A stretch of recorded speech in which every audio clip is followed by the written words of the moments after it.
Well, ladies and gentlemen, I'm very excited to announce that the much anticipated two-door Gladiator is now finally a reality. Now, if you don't know why this is special, Jeep decided a couple years ago that they were going to make a prototype two-door Gladiator, and they were going to bring it to Easter Jeep Safari and a couple trade shows. Now, everyone fell in love with that Gladiator.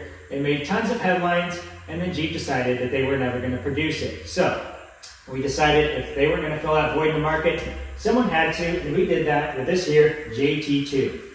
Now, this Jeep started its life as a four-door Wrangler, and that's very important because the chassis underneath this is completely unmodified. It's not cut or welded in any way, and that means that any factory Wrangler component that you want to put for the chassis will fit.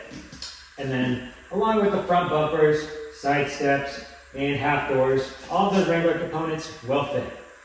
Now, another thing that sets this one apart is that it has a V8 in it. Now, if you may not know, Gladiators never came with a V8. And this one happens to have a 6.4 liter from the factory producing 470 horsepower.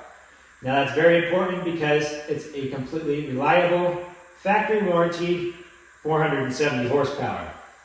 And now, let's head around to the back to show you what you really came for.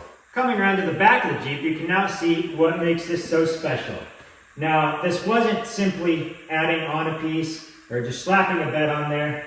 It was truly a custom work of art, and it took a lot more work than we originally anticipated. So, coming into the bed here, you may notice that the front of the bed is no longer stubby.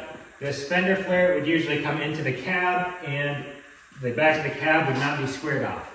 So, in order to fix what we thought was wrong with some of the prototypes that other people have made of a two-door Jeep, some of them leave the cab with a big notch taken out of it, and it just doesn't look right. The way it should be is the way that Jeep made it, and that is to square off the back of the cab. So we essentially started with the back cab of a regular Gladiator and had to make a completely custom patch panel in here to where it no longer even looks like there was a notch taken out of there. Coming to the back of the bed here, you can see that we have added in this front section of the bed. It's a fully painted bed, not a single dent in it. It is basically just brand new. Now, this whole swap took about 250 individual parts, not including the bolts, just to be able to put everything together, down from the bumper to the whole bed assembly, the fender flares, the back of the cab, the interior panels. As many parts as we could possibly use, we used OEM parts. Now, there was definitely some custom parts that came into this, including all of the stuff that made the bed fit to a Wrangler frame. Since I said we did not change the frame at all, the only thing we did to the entire chassis was we added a new section onto the back that bolts on, and that basically supports the back of the bed, and it supports the tow hitch that has full capacity still. We did not take any capacity out of what this vehicle can tow, and it is completely as if it came from the factory like this. So looking at the back here, there was definitely some things we had to work through, mainly getting Gladiator taillights to work with a Wrangler, but everything on these taillights functions, down to the blind spot monitoring, is still retained in these. Coming around back here, the backup camera was also one of those things. A Gladiator backup camera is different from a Wrangler, so we had to retrofit that into there. And you can see that we have paint matched all of the gold accents that come with a 392, since I was never an option with the Gladiators.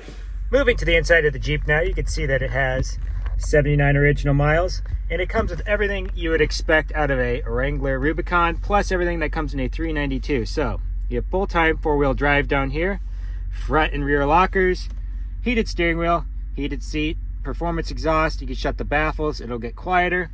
You have front and rear facing cameras here, and the rear was quite the trick to get to work since it's out of a Wrangler.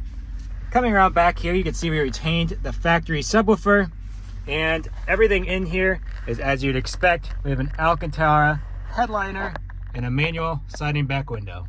Thank you guys so much for tuning in and learning all about our JT2 Gladiator.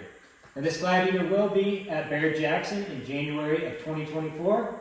So if you want, you can follow along there and see how it goes. Thank you guys so much for watching.